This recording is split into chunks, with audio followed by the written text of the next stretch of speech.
mën nga abonné ci Khidma TV da ngay bës abonné après nga bës cloche de notification bi ngir xibaar bi ñu mën a dugal nga mën si jot ci nu mu gën a gaawee Khidma TV, la chaîne d'actualité autrement.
Assalamualaikum warahmatullah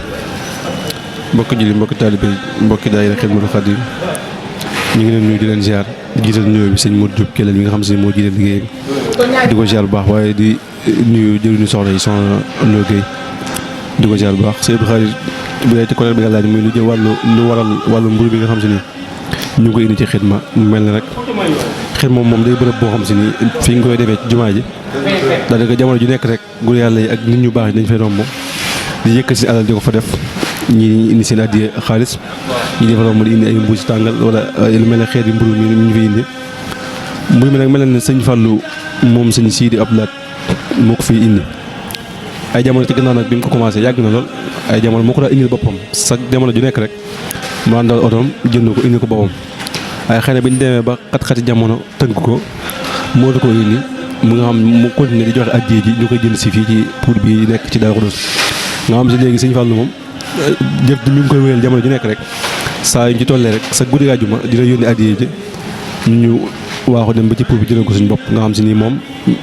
léegi sabab gi indeetu ko mooy xëy na jamono moo ko tënk waaye tiwun ba léegi rek moo koy jënd ñu koy jël si du ko indi ci daayira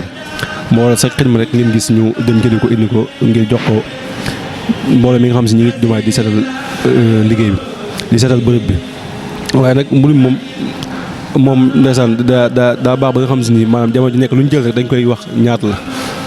waa lim bi loolu lay fay tëgguñ ko fenn léegi mën nañoo ñëw xidma jël 100 mën nañoo ñëw xidma jël 80 ça n'est pas ci ni mbooloo mi toll rek ndax léegi xidma léegi nit ñi xaw a bari léegi nit ñi xaw a néew ndax jamono ji ñu tëddee événement yi ak yooyu léegi da ciy faral di feeñ lu bari moo tax daanaka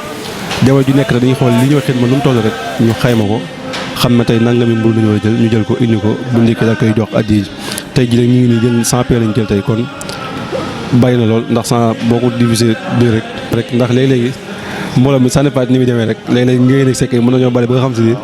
boo nee 100 paires da nga naan 100 paires yi fan la jaar léeg-léeg day am léeg-léeg 100 paires yi wax naa la bi ñu ko indee ñu dañ koy dagg ci digg bi mu nekk 200 mais léeg-léeg da nga koy joxe da nga daanaka lu bare bay day taxaw ne ëwma mu jaaxal loolu ngeen mburu mi fu mu jaar kon xidma moom mbooloo mi day bari trop léeg-léegi nag mën naa des mais des gi moom mën naa ne lu néew lay doon daanaka toujours rek mën ngaa séddale mu manqué waaye lu yëpp moom da ngay séddale mu mat mais léeg-léegi mën ngaa joxe mu manqué nga xam ne tey jii kat li nga jël mënoon naa ëpp kon mbooloo moom mënu si ko tënk ñaar la boo ko divisé day nekk 200 mais léeg-léeg da ko mën nga koo joxe ba nepp nga toog ba yàgg ñu bari ñëwaat ñoo xam xidma lañ bokk te ñu ngi doog a ñëw duñu am kon mbooloo moom mënu si ko tënk bu dee ci côté boobu moom noonu la demee daal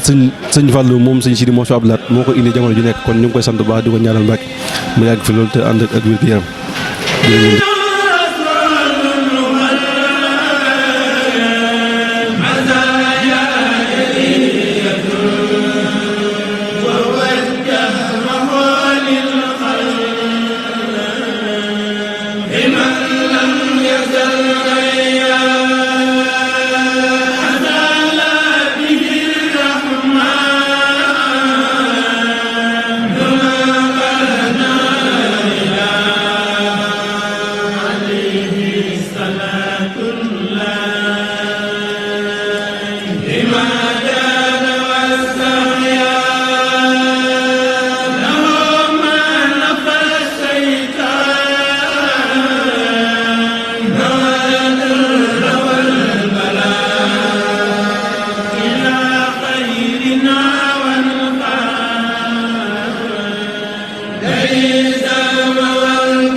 mën nga abonné ci Khidma TV da ngay bës abonné après nga bës cloche de notification bi ngir xibaar bu ñu mën a dugal nga mën ci jot ci nu mu gën a gaawee